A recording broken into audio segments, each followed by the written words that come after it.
And I'm live with Akachaam. Yes, so. No man and Abuzi is open. Mbo branch. No, Rinne. Ukwiji, Becky, and I come. And I know they are nature, and I know we are nature. I just know we are nature. Makana Fabian and I know we are not able. Why none I have lost cent? Come on, about cent. So when you will look at doing a Lucian and they are some people. They are simple. That was the way can I send an aid. Open day, I snap my desire. All to one and all in the women like enough is a dog. Can know me, Bogumi, Woman, the moon, the buy in Egamonte. As for the young Rebellion, was no Babo, or she for the wrong place. Manamuma, as I have a mass, I will command the MOD. I will monitor the CB. Oh, everyone, Angel, because of the way I want things right. Before you know it, a memonisi or block rosary. Or choir, assistant choir master. So, Ifemelu, when I was 17 years, now 1997, exactly the same thing, that 14th of January 2026. I will start with what happened when I was 17. Father, now why? It's not my problem. No, they basically why I was if was my mom yes father. We are for father but not a lot of get the mother that to the man no matter how no white. Hey, so why was Deputy Jesus can oh yes father, yes father. So why I will do it to her. Now father they will name the money intimidate. Yes. Mandu Kabelaga. We go not about my business. But the area that got me mad, injustice, lack of equity. Eba potalona in the quiet liu. Onye obuna no na practice choir. No ya beko no choir on Sunday. Obulu law, I go agree. Then mama so instrument saba. Onye obuna anata go olili. It's our mass. It's going to believe.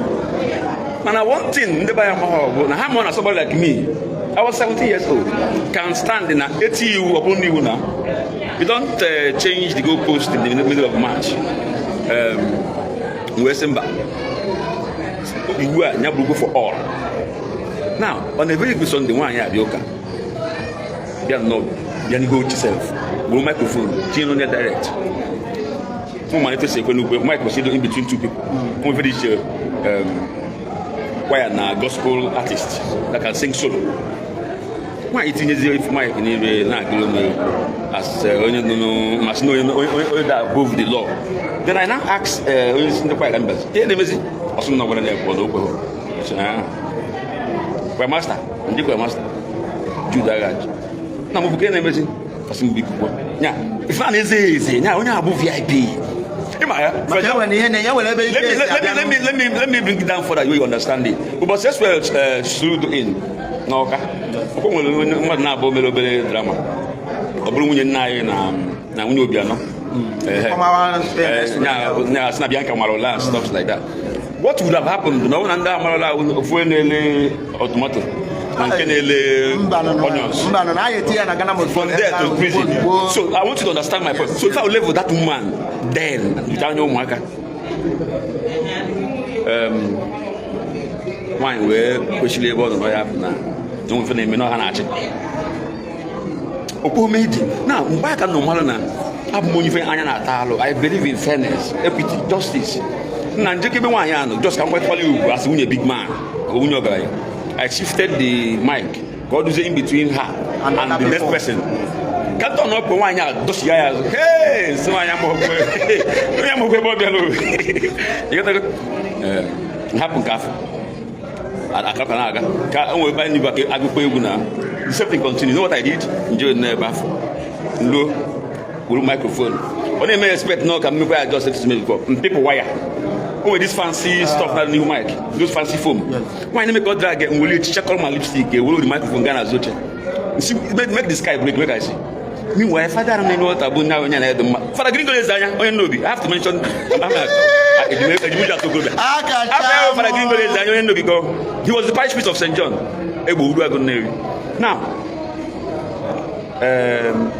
everywhere. Oh no, I don't want to say shock that oh. Nyamma no eki me wundi ba. Abaso ga another. That Saturday next week here. Mas na, but we set up because what the woman last born been na friend na there almost every day. Now then you know what they why the mass is going on.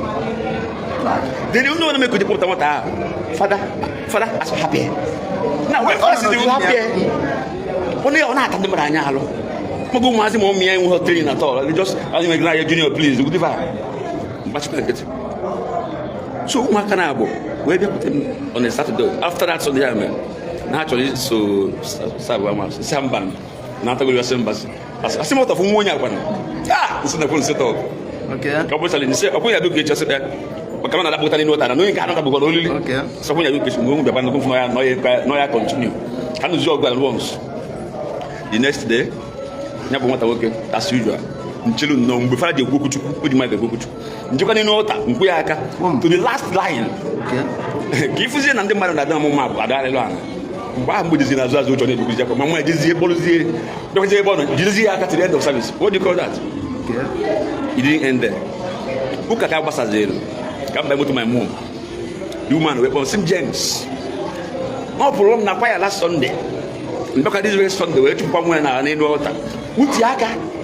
Why are you not in the Noka? Hey, Munichaka mean, why do you make it? Okay. Send a poop. There was poop on board second. Send a poop on Paul. Then you come here for 1 year smack down. Okay. Man, I have no good. Next Sunday, I'll be over Escalating. Family if not over in 3 weeks. That very Sunday, I don't know.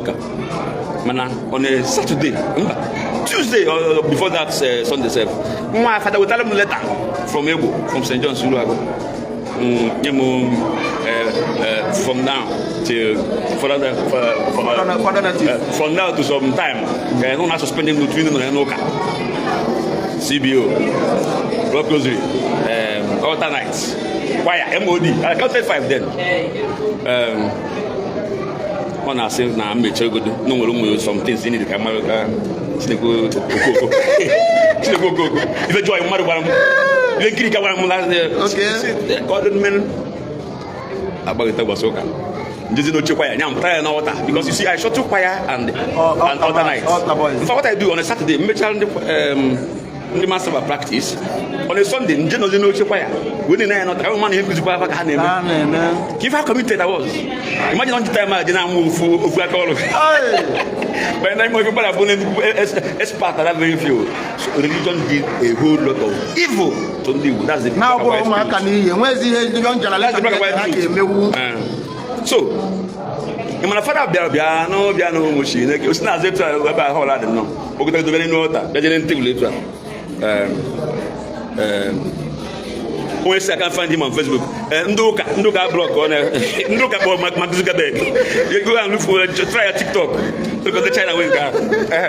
So, for a book, you know that. You never go. Papa, the Prime Master, Judah Raj. See, I have never James, because no choir will go away. Meto ya fara beta zini nota na kemizi na fara na wana monso na fara na emehe a James need this no chekwa yako kamba no chen general who wake up. I was 17 years old. Very powerful. You baba me say don't go be neje you die at Jango but do say enuma enu track mo go ndende na neme enu track is still alive so you can go and verify do say enuma that's na fara sim ko ka Opuri can say as autonomous. Meanwhile, the first person to come for, but the question of the first people, so they know what is going on. Not what on you. Here now. So you decide to put your hand here. Guess what? For the green goalies, and you know, you see where I want to drive out. Social media drone. So that's why I keep repeating it. Can one not touch the video? And when I say Akachaam or both 14th of January, maybe I was still going to church because of that emotions of how my mother feel. When my father died when I was 15, and I know that my father pampered my mother so much. In fact, let me even say this: the reason you were by night, I was in London then, 2005 for 2006. My mom were every evening, or at least once in 2 days. What's not a meeting night? And it happens to be the same woman. What you need to go now if I didn't have like then. Now, I pass a meeting night. My St. John. When I was there, because the motor young had drawn on one night eBay. We went on our because they are from the same village now. No, one are also okay. My mom now have to wear her full guy as a noble lady in the night to go tell by your color. Then either I need to do gate, do man. That's why I joined night. Let me say it black and white. That's why I joined night. So I think I was like a blue mom. Everyone on the night when waiting would do. Let me conclude this way I was saying. I now have to gather people. Why? A Bible I have Bible I of one. Nobody will have one. She said like I can't do a mass. Nobuna, I can saw soca. Don't worry, no soca. No can live everybody wants. And I was there of Mabuzi all times to Sangua. Where is the that day, you see people celebrating. Now, okay, or the is not about Catholic Church. Excitement, it was different, it was fun. I didn't end there. Remember, I was 17 years old. Follow up to Mado 50. Signature is to protest on the chat. And people came out. Then the young man with a Mado 6. And then they go sit and go. Move the placards. Move the figures na placards. Save us. Bishop, save us. I don't even know name. But stuff like that. I be called Ejebe. Na Batahana Basilica. On the chat.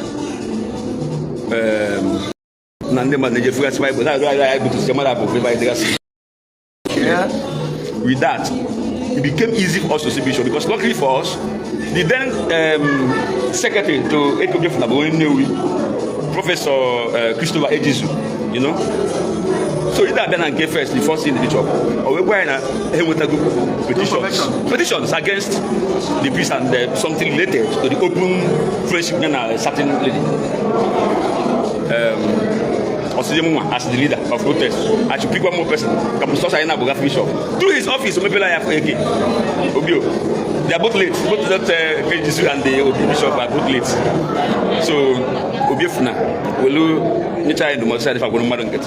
However, I never. That is what he can do. Now let me tell you, the white Catholic Church is more diabolic than APC, than any political party, that the worst political party can ever think of. Now Bishop now wants to either to transfer the priest or send him to study wherever. Then being that the priest to parish priest and not able St. John, maybe you see them a company. You will very push to the America. I think I'm going to take on America. Very close to the bank. So for that, you know, guys know you can push it on there. You can push on even the just signal.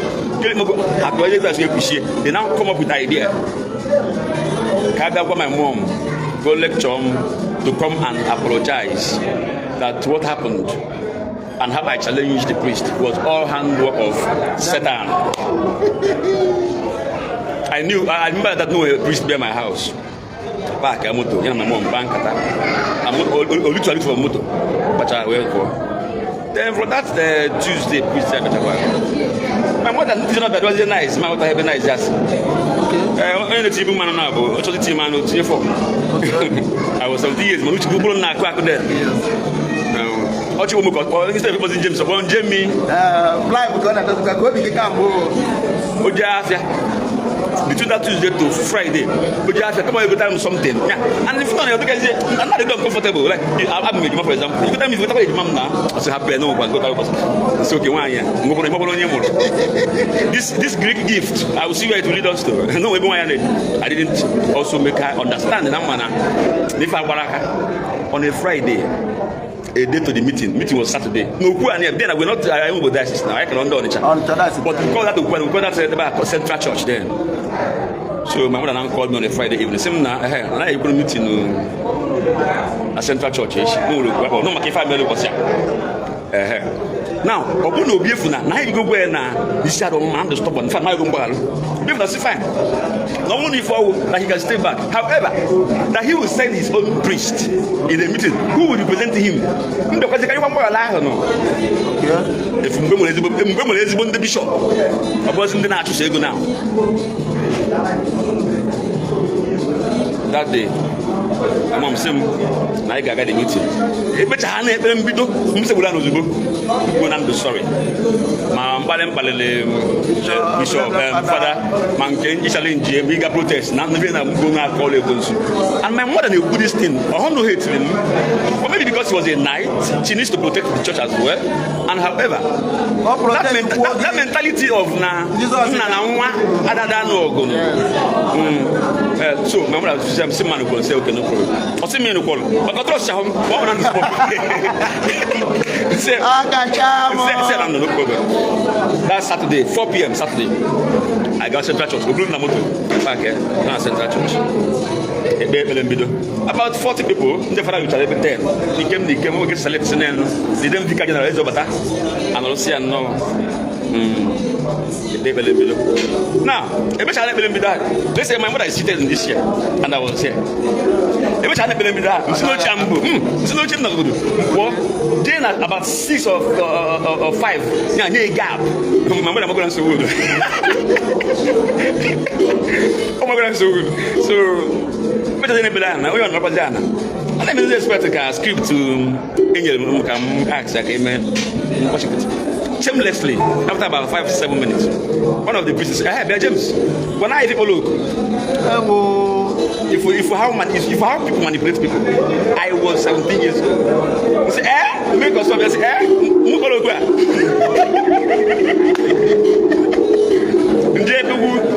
one of my father's friends, late Sir Francis Okeke, now again nothing.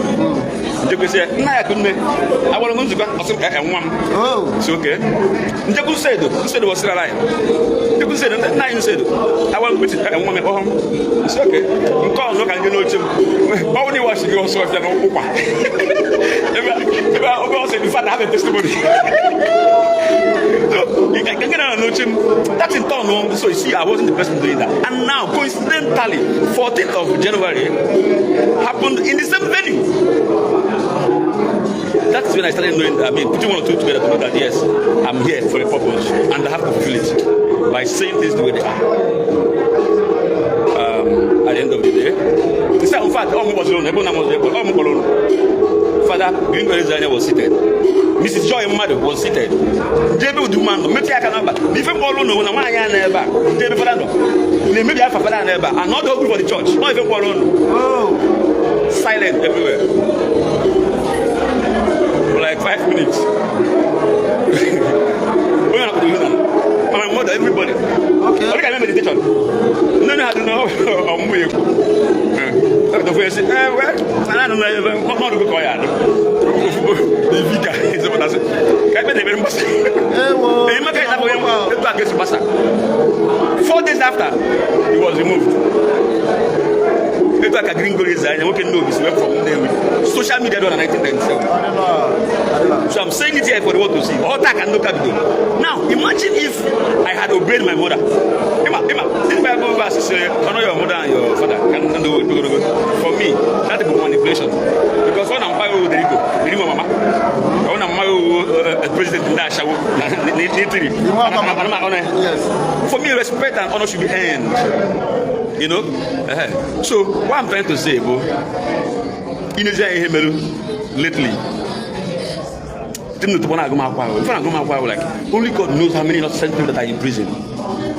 Only God knows how many innocent people that are in prison. Just because I am home or I am home mother or I am home contact. Before 14th of January. Father never at the same table. Oh my God! I just realized the father not school at the same St. John. Never can try to swear. And I bought Father Chidolue.